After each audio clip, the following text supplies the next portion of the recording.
Who among horror movie enthusiasts hasn't watched The Grudge? When I watched it for the first time, I couldn't sleep, imagining that woman entering through the door with her creepy, terrifying walk and her frightening sound. The film's story is about a Japanese woman named Kayako, who lived with her hot-tempered husband and their young son Toshio. By chance, the husband discovers that his wife is in love with another man. He goes insane and brutally attacks her, ending with her violent death by breaking her neck. As she breathes her last, she sees her husband dragging their son toward the bathtub to drown him there. He doesn't stop at that, but also drowns the family cat and then hides the bodies in the attic before hanging himself. As a result of this brutal end to the family, a curse is born in their home. This curse haunts anyone who enters the house, pursuing them until it destroys them.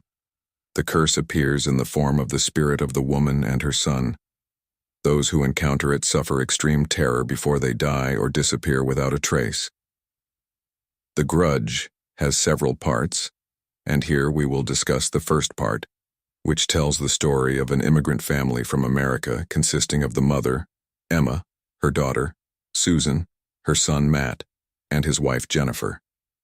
The family moves into the cursed house without knowing anything about its past.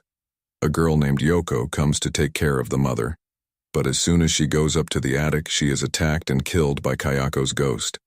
The events unfold terrifyingly fast with the appearance of Karen, the girl who was sent instead of Yoko to care for the old mother, who also becomes entangled in the curse as the son and his wife die. One of the most frightening scenes for me was when Kayako appeared to Susan at her workplace and chased her home, where she disappeared without a trace. Karen begins to investigate the history of the house and gradually uncovers the truth about the curse. She rushes to the house to save her boyfriend Doug, who has gone there to help her. When she arrives, she finds him in a terrible state and tries to take him and escape from the house.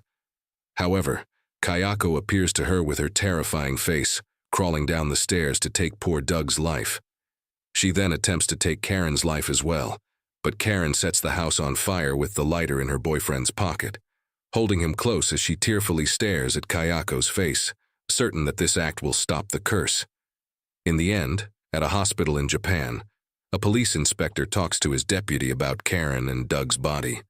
When Karen enters the morgue, she bursts into tears upon seeing her boyfriend covered with a white sheet. The inspector and deputy leave her to identify the body, closing the door behind them. As she is about to lift the sheet, it moves in a strange way. While staring in horror, a hand resembling Kayako's, with her black hair dangling, emerges from under the cover, and she hears her voice. When Karen turns around, she is shocked to find Kayako standing behind her, and the film, or the first part, ends there. Is the story real? In fact, Japanese folklore is full of tales and stories about vengeful ghosts called onryo, yuanling. These ghosts return to take revenge on their enemies, often making them suffer the same pain and torment they endured in life.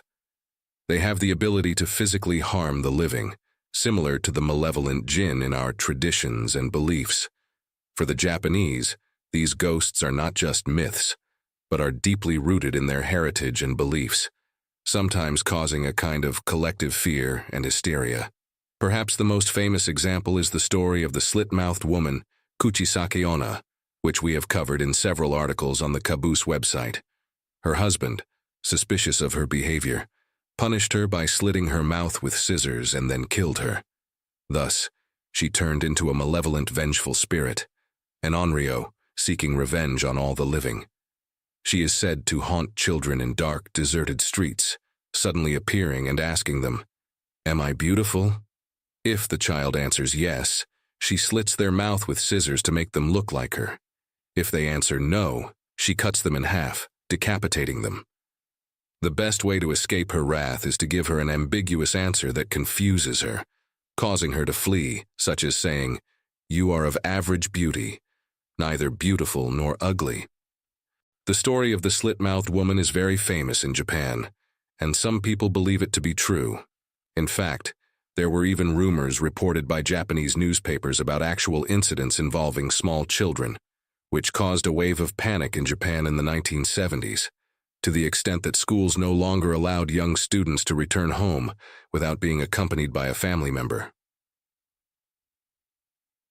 The Grudge, Japanese ghost horror. Japan has many ghost stories and tales. To delve into them would require several long articles, but we will provide a simple sample so that you, dear reader, can understand that the story of the movie we are discussing did not come out of nowhere. It stems from a deep and old heritage and belief in ghosts, haunted houses, and demonic possession among the Japanese people. One of the old stories is about a poor samurai and his wife. The samurai travels to another city looking for work with a wealthy feudal lord, and indeed finds a job, but he neither returns to his wife as he promised, nor sends her money to live on. Instead, he takes another wife and settles in the new city.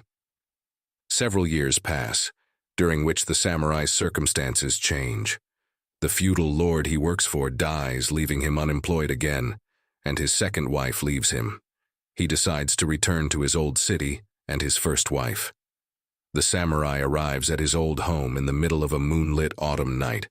The house is shrouded in darkness, and the wind scatters the garden leaves everywhere.